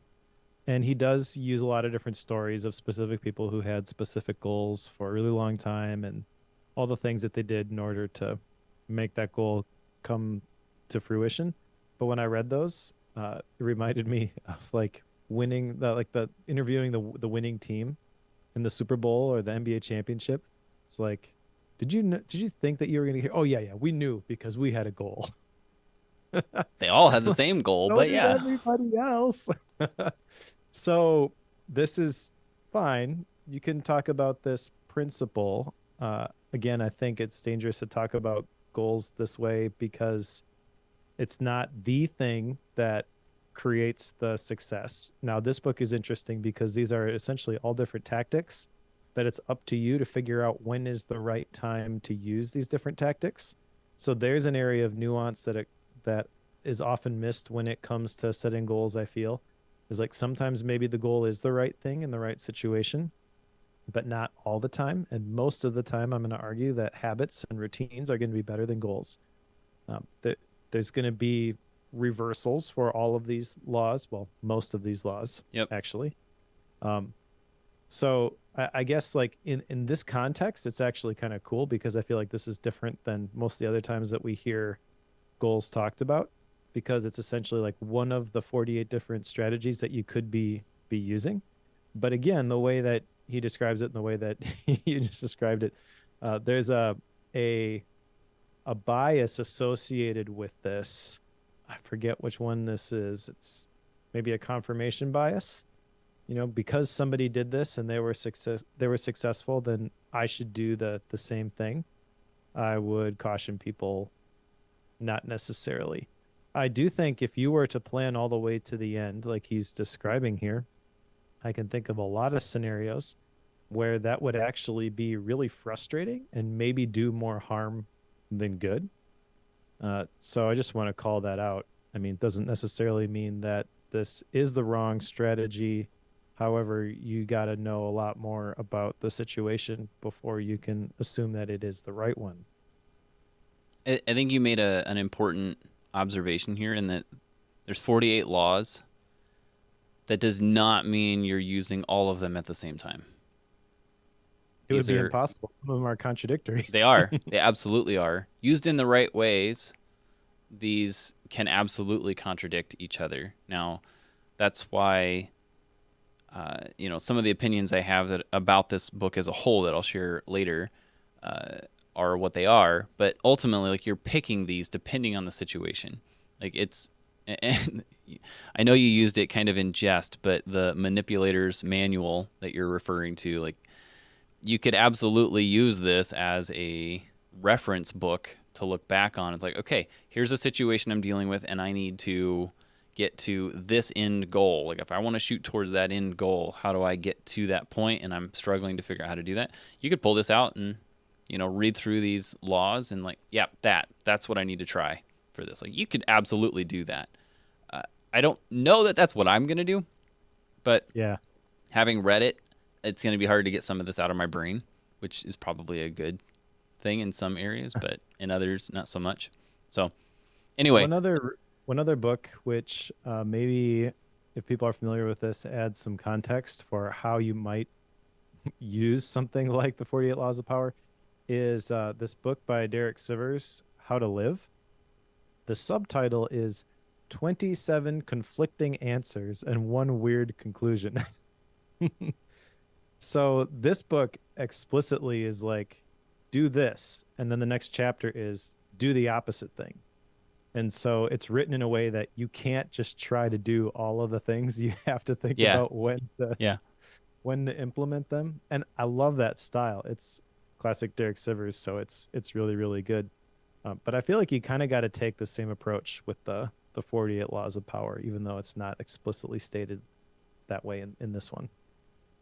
yes. Now, it is interesting that one of these is put together a plan. That's that's really it. Like, he's just telling you, it's like, if you're going to, become powerful, like, you need to not, like, you're not going to do it haphazardly. You need to be on a mission. So there's that. That's law 29. If we go to law 40, this one is fascinating to me for a handful of reasons. It might, no, I'm not going to say it's my favorite one, but it might be up there. But this is law number 40. Despise the free lunch. I have so many different areas I could apply this. Here's the paragraph. What is offered for free is dangerous. It usually involves either a trick or a hidden obligation. What has worth is worth paying for. By paying your own way, you stay clear of gratitude, guilt, and deceit. It is also often wise to pay the full price. There are no cutting corners with excellence. Be lavish with your money and keep it circulating, for generosity is a sign and a magnet for power. This was specifically geared towards finances. Like, that's really Mhm. what his chapter here is about, this law is about. And it's basically like, pay your way and don't take something for free. Living in the attention economy, like, that could absolutely apply to apps, to services, to all sorts of stuff at the same time. Like, if you're not paying for it, well, how's that go? Like, if you're not paying for it, you're the product.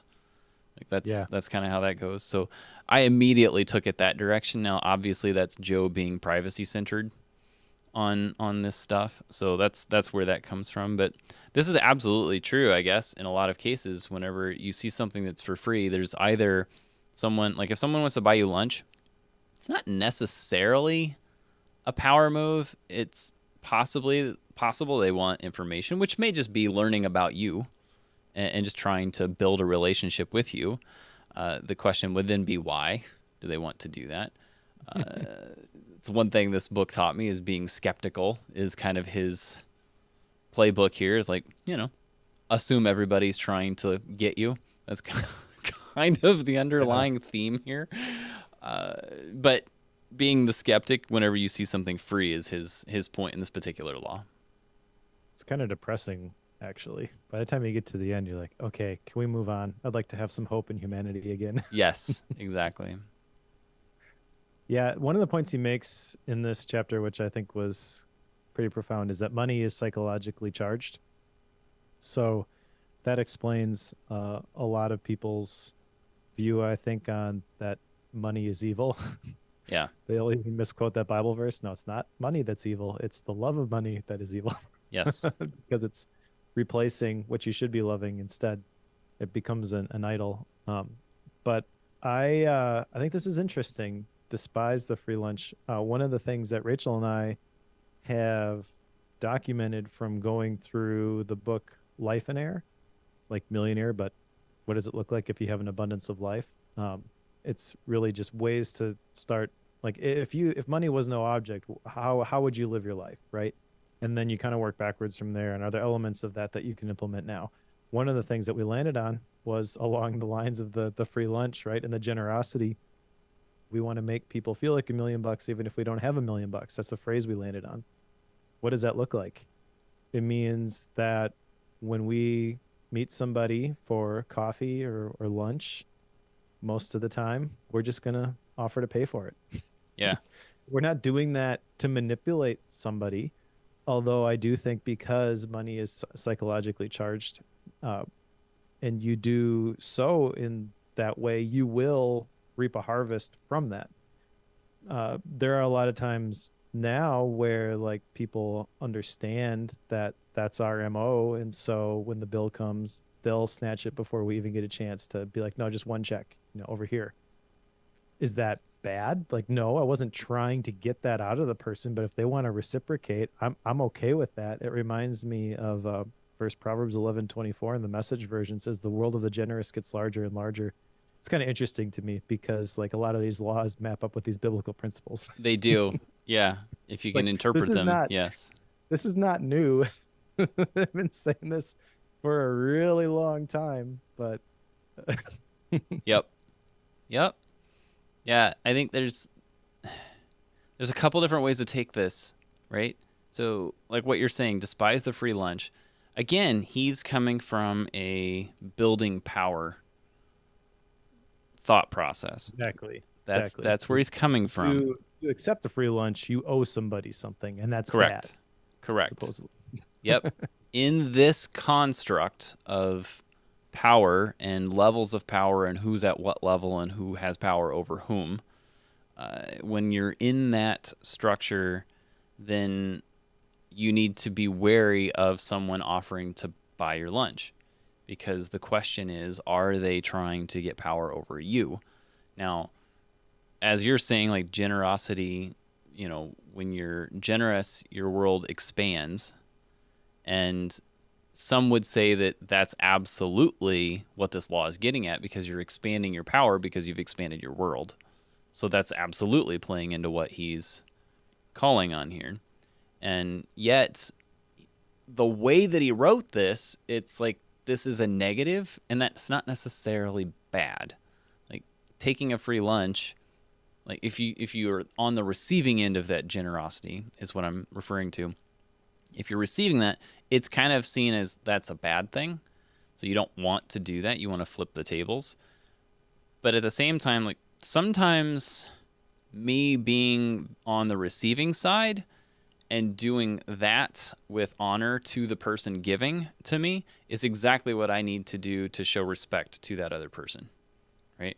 Well, I think this whole book is written from a scarcity mindset, and all the stories support that because Yeah, there can be only one king of France, there can be only correct. one ruler of China, Yes.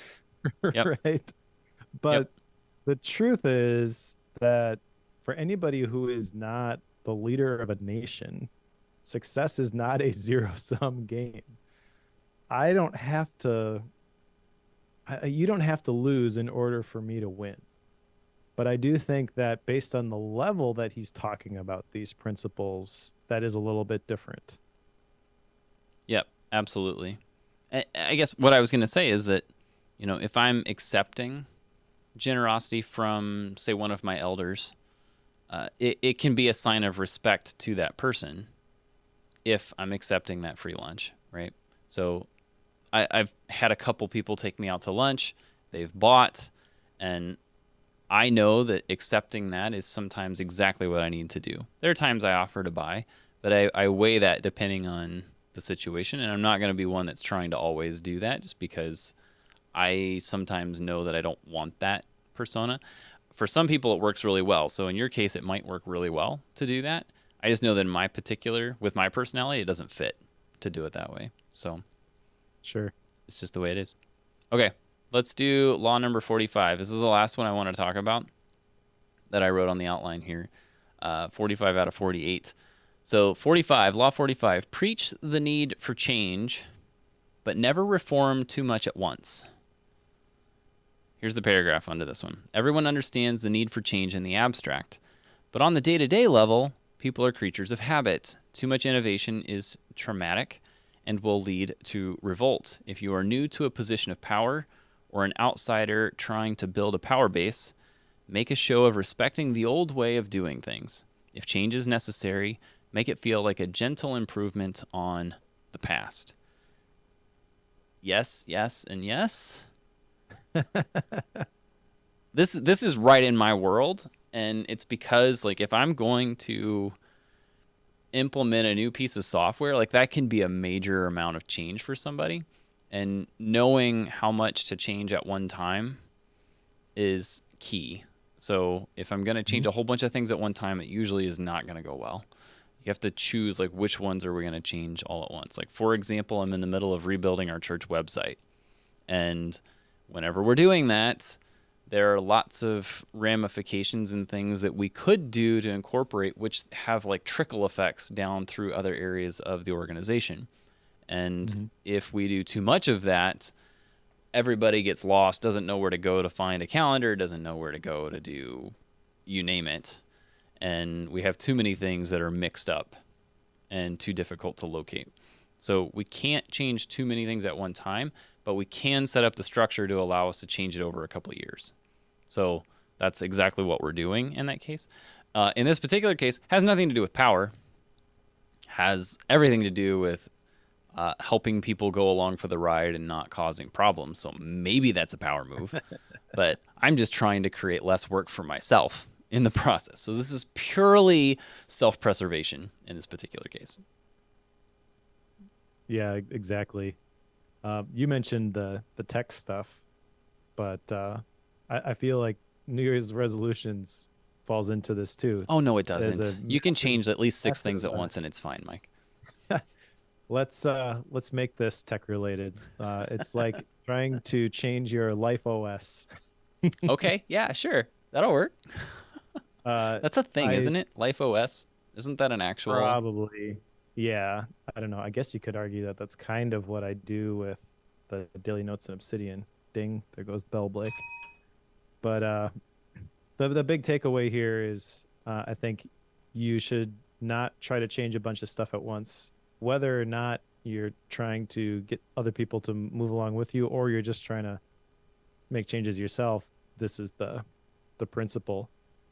But everyone wants the big changes. And one of the things I jotted down in this chapter is never let the seductive charm of an idea cloud your reason. Ed Cole said that the most powerful thing you can do is create an image. And this is why you might want a revolution. This is why people will attach to New Year's resolutions. They have an image in their head of a different life. And they want the noun without having to do the verb. You don't really understand all the work that's going to be part of this. And if you really did, you wouldn't be choosing that. Or you would run out of motivation before you actually got a chance to achieve it. And that ties into the one other thing that I jotted down from this for today was going back to Law 32, play to people's fantasies. So I feel like these kind of go together. This is what productivity books do. They promise the revolution. They promise the sweeping changes, right? And that's not the true way to implement any sort of lasting change. Law 32 talks about how change is slow and gradual. I wrote it down this way. Suddenly never happens suddenly. But when you package it and you try to sell it in a form of a New York Times best-selling book, you want it to seem sudden. Um, and then to bring power, fantasy must remain to some degree unrealized. So I don't know, just interesting to me. I'm reflecting on this book specifically and how it's probably leveraged several of these laws to get people to buy more copies of this book. The Yep. promise, I think, is that you're going to be able to have the upper hand in whatever situation you happen to be in. That's probably unrealistic. You can probably implement this stuff and get a little bit more leverage and have a little bit more control. And that would be a win, but that's not why people are going to pick up the 48 laws of power. It's going to be because they believe in the revolution and it's going to completely change their world, but probably not. Or, people are picking it up because they're now in a new situation and there are people playing power moves and they're trying to figure out what's going on. Like, that's another way that you could come at this. But I have lots of That thoughts on is this overall. But that is fair. However, I feel like if someone were doing that, I don't know. I understand that people are in bad jobs and bad situations, and you can't just have a, a conversation about it. But me personally, I don't think I would try the majority of these with the intention of I am going to manipulate this person so that I get a better situation. I think if I had to resort to any of these for any length of time, I would quickly be like, I'm in the wrong spot. I'm out of here. sure. These are things that you can like the talking about earlier, where you do something unexpected, kind of jars people, and it forces a look at what's really going on. But I I don't know. I feel like I would get to the point where I would feel like there's no alignment here, and I would choose to remove myself from that situation long before I would really be able to leverage any of these laws to any effect. But that's just me. Yeah, I know that like, just looking at the book holistically, and I went back and I skimmed through the preface after I finished reading this. And I did that because I didn't recall if he made the comment that we should play by these rules, like that he's making the claim that everyone should operate by these laws and should try to do these things, because that's definitely the air that the whole book has as you're reading through that. Like it seems like that's what he's calling for, but he never explicitly said that as you were going through the laws. So I went back to the preface because that's the only thing you have outside of the laws. He doesn't have a conclusion. He doesn't have like an explanation for a group of laws. He doesn't have that. So I went back to the preface, and he doesn't ever say, not that I found, he doesn't say that you should do these things. And he also doesn't say that these are all explicitly evil in their way, and he also doesn't say that they're explicitly good in their own way. It's just left open for you to make that decision, which I think you kind of alluded to this earlier, might be part of the power play he's taking here, because he's Yep. now made me an extreme skeptic of everything that he's doing. So I'm not certain that this is unintentional. I would assume it is intentional, but he even disqualifies the people who say this doesn't exist, because he's got a quote. I'm going to read this because this is funny to me, because he's quelling fears over this book before you ever get into it. This is what he says. To some people, the notion of consciously playing power games, no matter how indirect, seems evil, asocial, a relic of the past. They believe they can opt out of the game by behaving in ways that have nothing to do with power. You must beware of such people, for while they express such opinions outwardly, they are often among the most adept players at power. Okay, so even if you're going to say you're going to opt out, does that then make you one of the supreme power players? That's really what you're left with on that. So again, he's not telling you that you should or shouldn't do this. He's not saying that these are necessarily good or bad, but that these do exist. And I think Blake kind of mentioned this in the chat early on.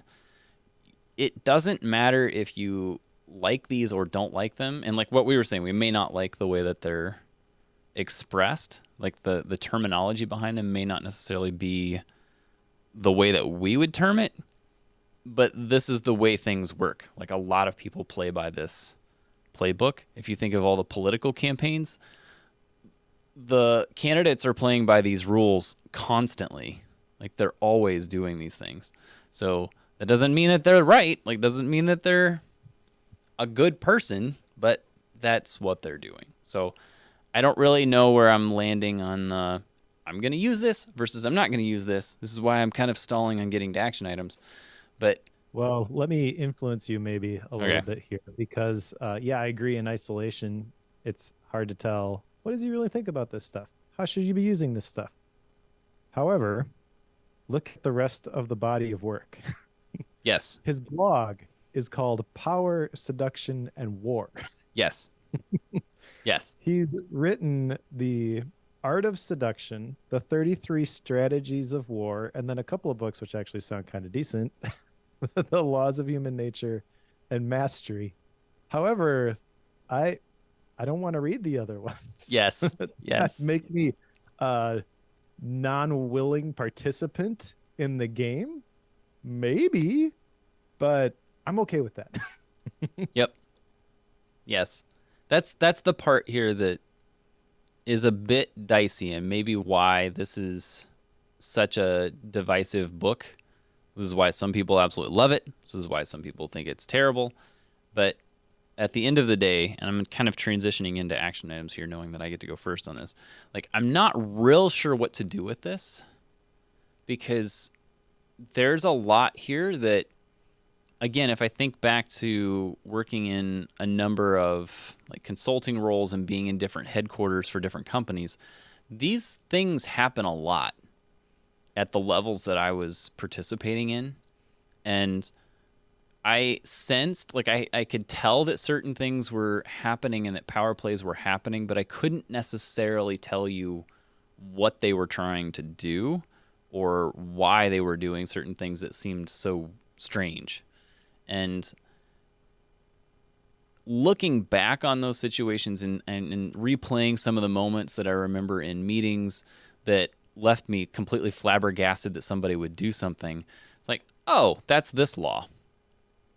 Oh, that's what they were doing. Like, things started to click. I also don't know that those people knew what they were doing. They just kind of intuitively knew what was going on. So maybe they knew they were playing a power play. Maybe they didn't. I don't know. But you could kind of tell what was going on, and this has kind of crystallized some of that for me. As far as like what to do with this, like as far as action items go, I have one. And it's primarily because something that comes up a lot. This isn't necessarily a specific law, but it comes up in a number of them. In that, trying not to share too much information too early, or at all. So, basically, the way I wrote it down, you'll appreciate this, Mike. I wrote it down as "bite my tongue." That's what I wrote it down as. Just because, like, I tend to, share too much about situations. Now, obviously, on Bookworm, like that's the point, but in day to day, that's not necessarily the point. And sometimes I feel like it's becoming a problem in certain relationships.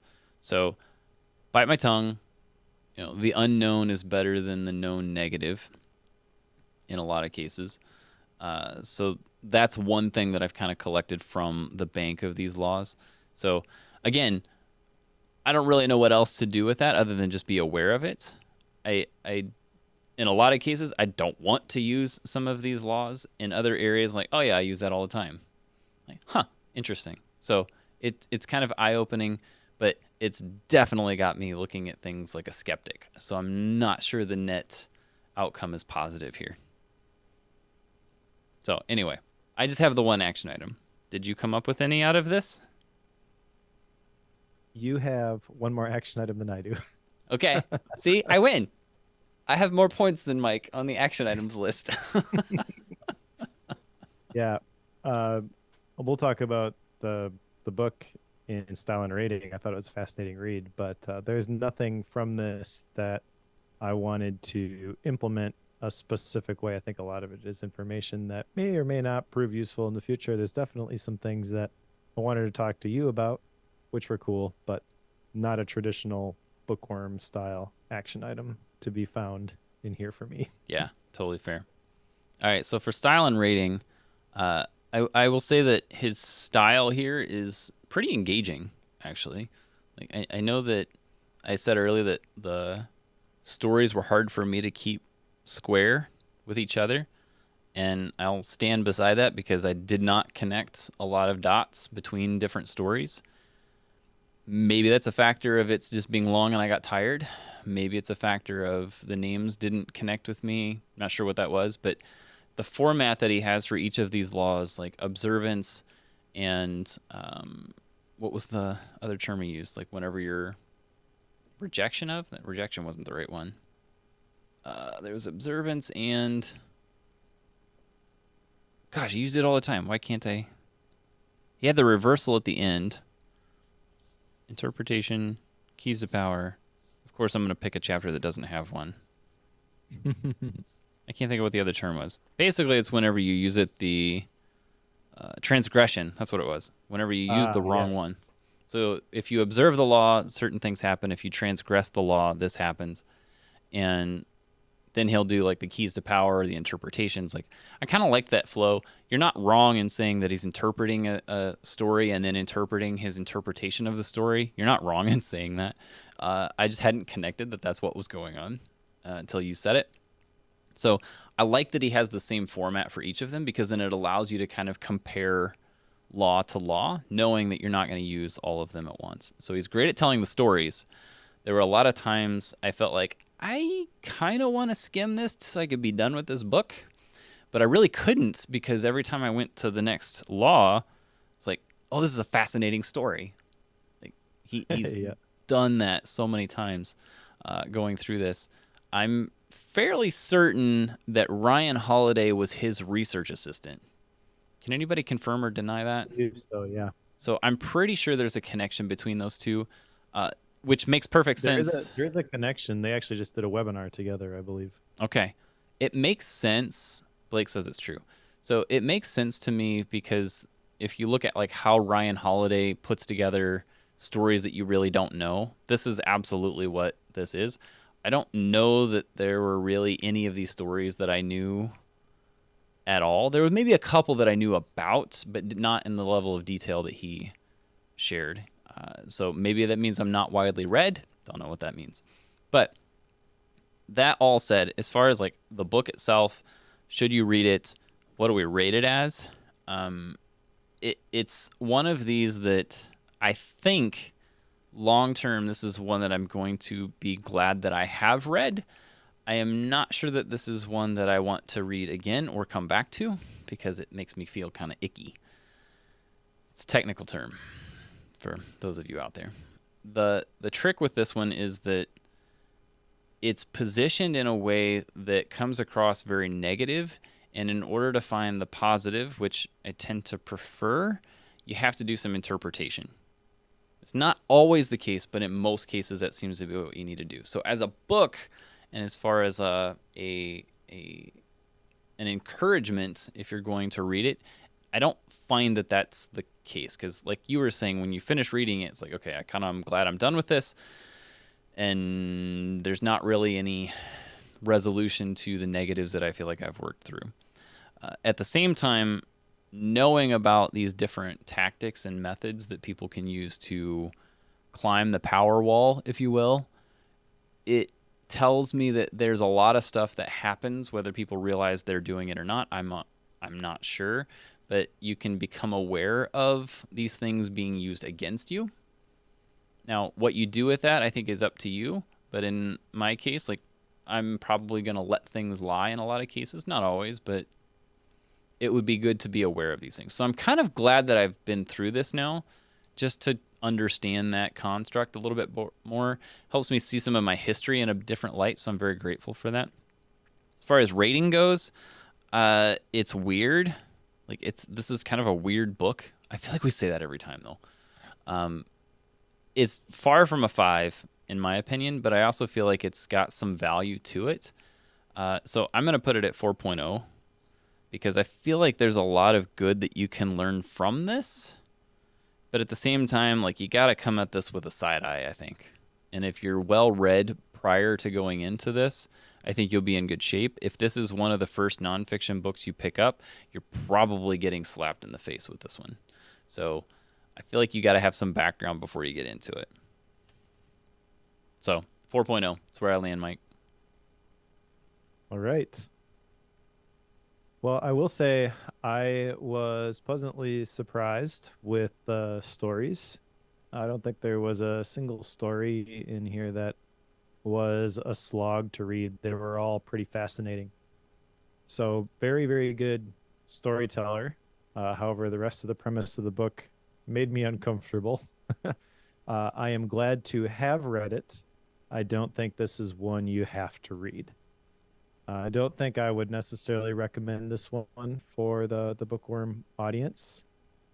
I don't know. Maybe time will prove me wrong. Maybe the further we get from this, the more value it has. A la How to Read a Book by Mortimer Adler. Maybe I'll keep realizing that I heard about this and this book and keep coming back to it, but I kind of don't think that's the case. Yeah. Um, you mentioned that it made you feel icky. I'll say it this way: you get done with this one, you want to go take a shower. Fair. I feel the perspective that is communicated here, whether intentional or not, is not a healthy one. If you are going to look around every corner and assume that everybody has it out for you and try to figure out who's using what laws of power against you, and then getting upset that they're doing that and trying to turn the tables and actually manipulate them instead, that sounds like a miserable life. And I have no interest in that whatsoever. I also mentioned the perspective of like the scarcity mindset as it pertains to the power dynamics that he's describing here.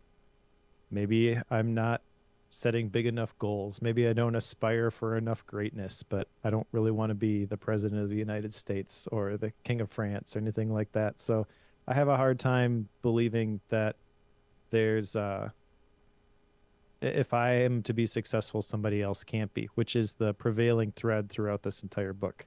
So I don't really think that's great either. I do think there's some good stuff in here. Like I said, the stories are great. I do like the perspective of like these are all the different laws, and you got to decide for yourself where you're going to use them. I do like the fact that at the end of every section, there is a reversal. There was one where the reversal section was there is no reversal for this law. I forget which one that Oh, I was. remember that. Yeah, there was one of them. But for the most part, it's talking about how, here's where you want to use it, here's where you don't want to use it. Like you said, there's that when you obey it, this is what happens, and when you go against it, this is what happens. So, a lot of good context, a lot of content here. I feel like the stuff in the margins is pretty fascinating. It's all like different fables and anecdotal stuff where it kind of ties into the main topic, but not directly. I gave up trying to keep up with all of that stuff, I though, to did be too. Yeah, honest, as I was getting it's a through it. lot. Yeah, I do think it's probably a pretty good reference work. Like, I'm glad I've got this one in my library. However, when people are coming over and they're asking, like, hey, you have any recommendations? What should I read? I have a hard time thinking I will ever recommend this one. Yeah, So, better than I expected. Not great, in my opinion. Really, just I chalk that up to difference of philosophical opinion between me and the author here. I'm not surprised you rated it 4.0. I do think there's value here. However, I'm going to rate it at 3.5. totally valid. 7.5. Okay, let's put it on the shelf. What's next, Mike? Next is another laws book, The 21 Irrefutable Laws of Leadership by John Maxwell, the updated version, by the way, because this Yes. book has been around for a long time. This is one of those, like, well, it's not a classic book like Stephen Covey type classic, but it's been around for a while. And I did see that he updated it for like the 25-year anniversary or something this last year. And so I bought it. And this is one of those ones that I feel is going to be one that we point back to in the Bookworm library. I was kind of surprised that we hadn't covered this. I think we've both read it at different points, but we haven't covered it for Bookworm, and that's going to change. Yeah. No, I went through this with a group of men 8 years ago. So I have the new version on the way. I think it's supposed to be at my house today, which would be good because I'm hoping to start it tonight. So looking forward to going through that one. Now, following that, I figured out how to pronounce this. I picked a book knowing that the beginning of the year is a time shortly after the one we'll cover this, but Ikigai is how you say this. Ikigai, Ikigai. It's The Japanese Secret to a Long and Happy Life by Hector Garcia. And this is basically, if you think about like all those Venn diagrams of passion, what you're good at, things you like to do, this is like that center section of all of those. So I know that this one is very highly rated and talked about in a lot of cases, in a lot of lists. So I kind of want to cover this one. I've been itching to do like a missions, passions, values, something book for some reason. And this kept coming up. I asked Mike before via text, like, what's like one of your best missions purpose book out there? And it's like Hero on a Mission. I'm like, well, we already covered that one. Like, I can't. We're not gonna do that one again. But anyway, I think Mike should write one. That's what I'm hoping for here. That's the goal. Anyway, so Ikigai is what's coming up after 21 Laws of Leadership. How about Gap books, Mike? I'm finishing a Gap book that I had previously. We should definitely do something by this author, by the way. Okay. Someday is Today by Matthew Dix. Okay. This is a creative book, and it's pretty good. It's got a blurb on the very front. You know how like they'll have the blurbs from famous people, Yep. David Allen, Cal Newport, etc. This one is from Dr. Ali Abdal. There you go. Doctor. I like it. I like it. I sent you a picture of this, but I managed to get a pretty good deal on a couple of books, and I have one that I've been kind of like working through slowly. When I tell you what it is, that will make sense. But I've been like reading little bits of it here and there day by day. It's Tribe of Mentors by Tim Ferriss. I've been starting to kind of work through that. That one's going to take some time. That one's not going to be done in a couple weeks. That will take time for sure. I should look up. It's like 600 pages. It's long. It's longer than the one we just covered. I know that. Yeah, it's ginormous. And I believe this is essentially a book that was written by all the interviews that he's done. Yep. It's a pretty brilliant premise, to be honest. Just take all those interviews, package them up in a book form, and sell it. Right. And it's an expensive book. I want to say it's $48, 40 something dollars. I found it at a used bookstore for like 12, and it was like in perfect condition. I was like, done. That's coming home with me. So anyway, that said, we're super grateful to everyone who has joined us on the show today, and especially those of you in the chat, and even more so those of you who have joined the Bookworm Club at club.bookworm.fm. See if I can get these words out of my mouth. And those of you who have joined the memberships, so much. We're just so grateful to you. It's a simple $5 a month, $60 a year. You get all kinds of cool perks. We talk about it all the time. But we're always grateful to have those of you join us on the show as well. And we're very grateful to those of you who do that to help us keep the lights on here for the podcast. So thank you. All right. If you are reading along with us, pick up The 21 Laws of Leadership by John Maxwell, and we'll talk to you in a couple of weeks.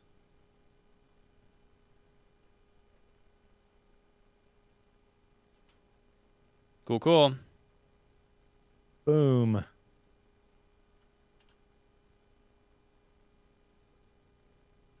Awesome. Quick save a file. That's what I'm doing. I've had issues with that before. Thanks, Blake. Yeah, this was a difficult book. Actually, it was fun to talk about, but it was a difficult book to read. Yeah. Strange one to read. Like I kept like, this seems like a real scumbag move. I was thinking that over and over and over again. It's like, Yep. Okay. Yep. Things I will not ever do. That's a long list of things here.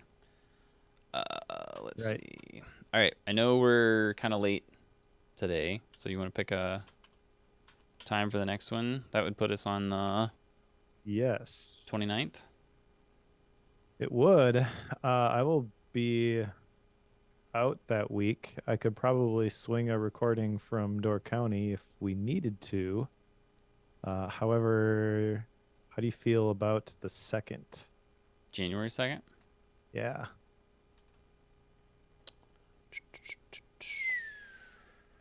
Pretty sure I can do that. Tight turnaround, but we'll be back by then, so I'll have my normal setup, so everything will work. And I'm actually off that day, so Yeah, I can do that. The 2nd at 2 o'clock. yeah, since I'm off, we could actually change the time if you want. Earlier is easier for you. It's actually not that Okay, day. Not on a Monday. keep it where it is then. Okay. That's cool.